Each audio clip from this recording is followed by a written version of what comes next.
Sa ating mga kasama, maraming salamat po at magandang araw sa ating lahat.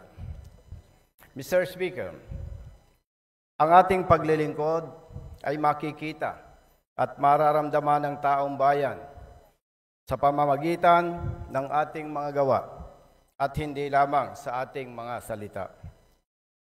Ang ipapahayag ko po ngayon ay nangangailangan ng agarang pansin at aksyon dahil marami na ang mga nabiktima dito at patuloy pang dumadami ang mga nabibiktima.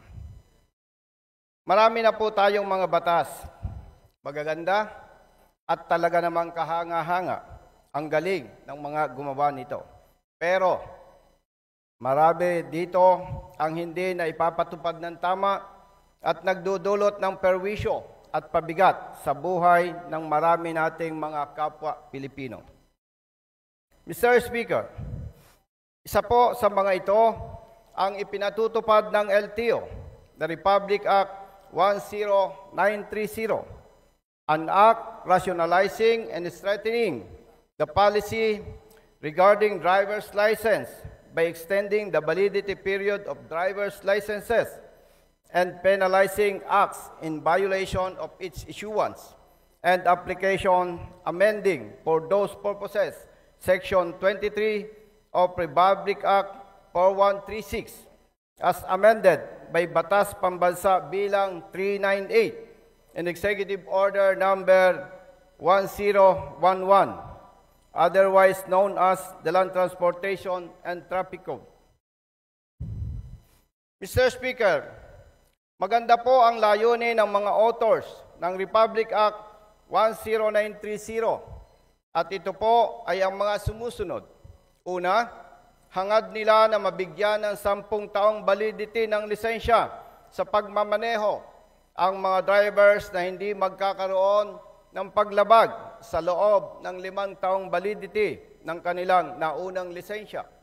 At ang ikalawa, magkaroon ng maayos at istriktong sistema ang LTO sa pagkakaloob ng lisensya sa pagmamaneho sa mga kumukuha nito.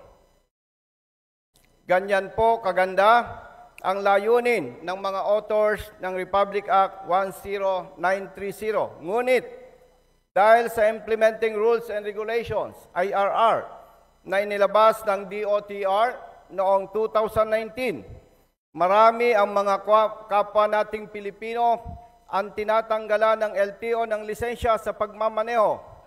Resulta nito, marami na po ang mga truck drivers at mga bus drivers ang nawalan ng trabaho. Sa loob lamang po ng kasalukuyang taon, 2024, ang LTO ay nakapagtala ng 239 na mga drivers na tinanggalan ng lisensya sa pagmamaneho batay sa demerit system na itinakda ng IRR ng Republic Act 10930.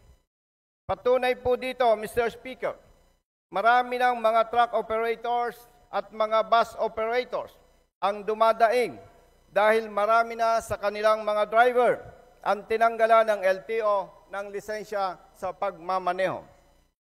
Mr. Speaker, nirerespeto po natin ang ating mga kapwa public servants, pero hindi natin maaring hayaan ang anumang mali na pagpapatupad ng batas. Higit nating dapat pahalagahan ang panig at katwiran ng bawat Pilipino na kailangan nating protektahan at paglingkuran alinsunod sa ating mga mandato. Kailangan po nating gamitin ang ating kapangyarihan na ipinagkaloob sa atin ng batas at ng mga nagluklok sa atin dito sa Kongreso. Kailangan po nating ripasuhin ang ipinatutupad ng LTO na IRR ng Republic Act 10930 base sa mga sumusunod.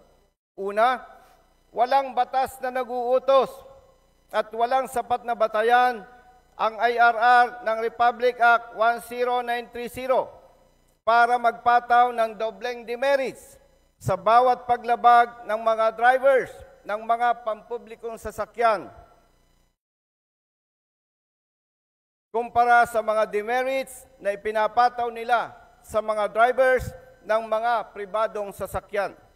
Ikalawa, labag po sa ating saligang batas ang pagpapataw ng LTO ng outright revocation ng lisensya ng mga drivers na pinapatawan nila ng 40 demerits. Ito po ay walang due process. Ito po ay walang due process. Ikatlo, sobra po ang parusa na ipinapataw ng LTO sa mga drivers na tinatanggalan nila ng lisensya sa pagmamaneho dahil sila po ay pinagmulta na ng LTO ng malalaking halaga sa bawat violation o paglabag na inakusa sa kanila. Ikaapat, Mr. Speaker, hindi lamang mga drivers na tinatanggalan ng LTO ng lisensya ang kanilang pinaparusahan. Pinaparusahan din po nila ang pamilya ng mga drivers na nawawalan ng hanap buhay dahil dito.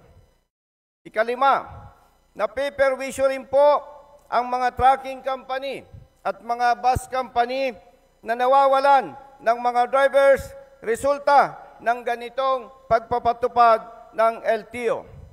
Ika-anim, Mr. Speaker, sisirain din ng ganitong pagpapatupad ng LTO ang ating ekonomiya kung patuloy ang pagdami ng mga truck drivers at mga bus drivers ang nawawalan ng lisensya sa pagmamaneho. Mr. Speaker, hindi po natin maaring kalimutan na malaki ang ambag ng mga truck drivers at mga bus drivers sa pag-usad ng ekonomiya sa ating bansa. Paulit-ulit at maraming beses na nating napatunayan na maraming kawani ng ating pamahalaan ang kulang ang kaalaman sa tamang pagpapatupad ng batas at mga ordinansa para sa mga motorista. Dahil dito, Mr. Speaker, marami sa ating mga kababayang motorista ang nahuhuli, napapatawa ng malalaking halaga ng multa at napapatawan ng patong-patong na demerits ng LTO kahit na sila po ay tunay na wala namang paglabag. Mr. Speaker, kaugnay po sa aking mga nabanggit, kami po sa One Rider Party List kasama si Honorable Congressman Rose Gutierrez ay nagsumite ng House Resolution number 2135, Resolution directing the Committee on Transportation to conduct an inquiry in aid of legislation on the propriety and reasonableness of the point system being implemented by the Land Transportation Office. Mr. Speaker, at sa ating mga kasama, maraming salamat.